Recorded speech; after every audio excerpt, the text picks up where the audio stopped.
Last time we looked at the plight of orphans, of veterans, and military personnel. Today we'll be looking at the widows of military personnel and veterans. Imagine losing your life partner in the line of duty, leaving behind not just memories of love and courage, but also a family forced to struggle in silence. Studies suggest that nearly 50% of military widows in Nigeria live below the poverty line, facing severe challenges in accessing healthcare, education, and basic livelihood support for themselves and their children. Once again, I'll re echo the words of former Minister Rauf Arebeshola. He said we must celebrate those who sacrificed everything for our nation. Yet, too often, the widows of our fallen heroes are left to bear the heavy burden alone, despite sacrificing the person who mattered most to them, their husband. Military widows in Nigeria face a harsh reality. Bureaucratic inertia traps death gratuities and pensions in red tape for years. Evictions from barracks housing leave them homeless, and grinding poverty forces many into precarious work, all while acute shortages in the mental health workforce leave their grief and trauma unaddressed. High profile cases from people like Precious Joseph Ayomide and Emilia Oji suddenly cut off from their slain spouse's benefits to Bolajoko's 9-year battle for a gratuity and eviction from army housing underscores systemic failures. The 2014 Pension Reform Act and Armed Forces Regulations nominally guaranteed death benefits, life insurance, and children's scholarships. Yet, only 11 states fully implement contributory pension schemes, and military pension board responses often deflect accountability. Against this backdrop, we need a bold recalibration, digitized, accountable benefits processes, guaranteed monthly stipends, and housing allowances, integrated psychosocial care within military health services, targeted economic empowerment programs, and independent oversight committees to ensure timely support for those who sacrifice everything. Let's take a look at a few real life stories of pain and resilience. One had to do with the unpaid gratuities and bureaucratic maze. Precious Joseph Ayowide, daughter and next of kin of Corporal Oladejo Joseph, finally received her father's death benefits in December 2013, over a year after his 2012 death, while Mrs. Emilia Oji Sunday, wife of Lance Corporal Sunday Oji, got paid in November 2018. Yet, the widows of Adamu Caleb and Garba Musa, all real people who completed all their documentation, remained unpaid even up to this day. When Human Angle reported these four widows' plight, the Military Pensions Board claimed two had been paid but refused to disclose amounts or provide evidence, basically sidestepping questions about the other two.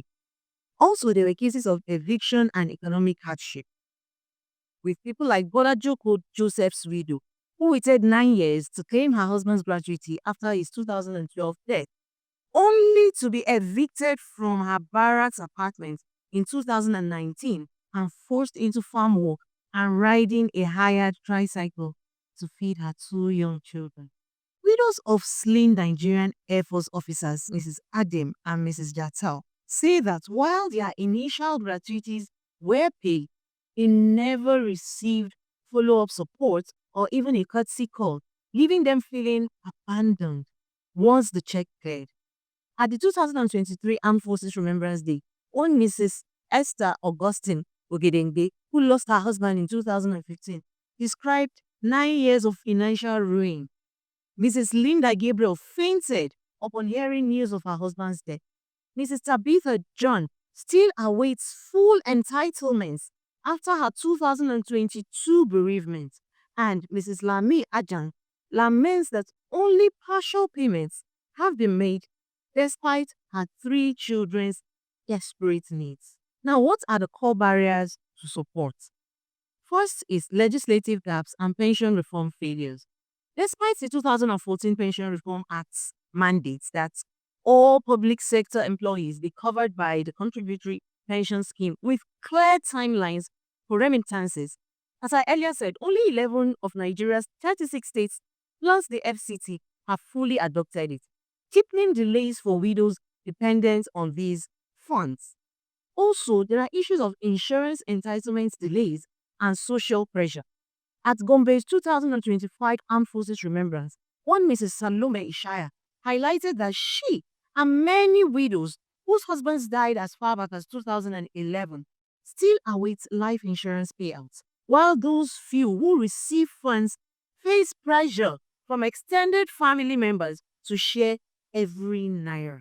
One other challenge is housing insecurity and stigma faced by widows of veterans. Human Angles Forgotten Souls investigation found that barracks authorities evict widows sometimes without any form of notice.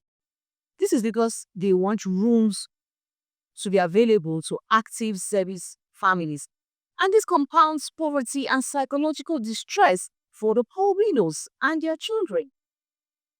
One other challenge is the mental health workforce challenge, which I spoke about in the previous episode. Nigeria has just 0.86 mental health workers per 100,000 people, and virtually no psychiatrists available for public care, meaning widows grappling with grief, PTSD in their own way, and depression often have nowhere to turn. Having extensively considered the challenges, what then are the possible solutions to these problems? First, I will suggest that we streamline and digitize benefits claims. I cannot emphasize this enough. Develop an online portal for widows to submit, track, and receive automated alerts on their pension and gratuity applications with statutory deadlines enforced and publicly reported. I would also suggest that we guarantee monthly stipends and housing allowances to these widows. Beyond the lump sum gratuity, legislate a fixed monthly widow's pension and subsidize barracks housing or housing allowance to current rent index to inflation. One other possible solution to this problem is that we integrate psychosocial care into military health services. This is important. Embed counselors, social workers, peer support groups within military hospitals, mandate routine screening for depression and PTSD, even among widows and their dependents. Additionally, economic empowerment and skill building is essential. Let us scale up programs like Support Our Troops Empowerment for 100 Widows, partnering with non-governmental organizations and private sector to provide vocational training, micro loans, and market linkages for these vulnerable widows. Very important solution. Oversight, accountability, and advocacy. Constitutes independent widows welfare committees comprising veteran widows, civil society, and parliamentarians to audit pension board performance, investigate delays, and recommend sanctions for non-compliance. My final thoughts will be this. Military widows bear the nation's scars in ways unseen. Their welfare is not just a matter of policy, but a moral imperative.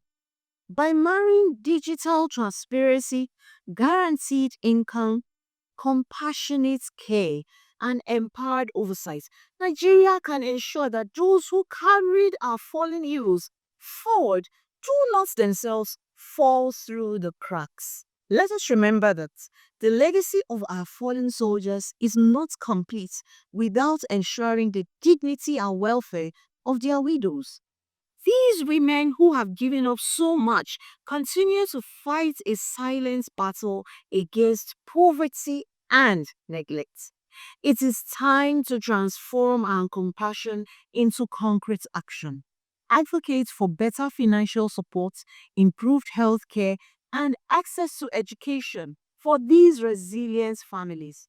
Join us in honoring your sacrifice by sharing this message, supporting organizations that uplift these women, and demanding policy changes that protect their future.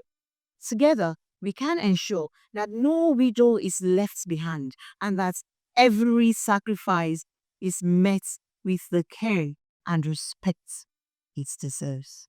Thank you very much for watching.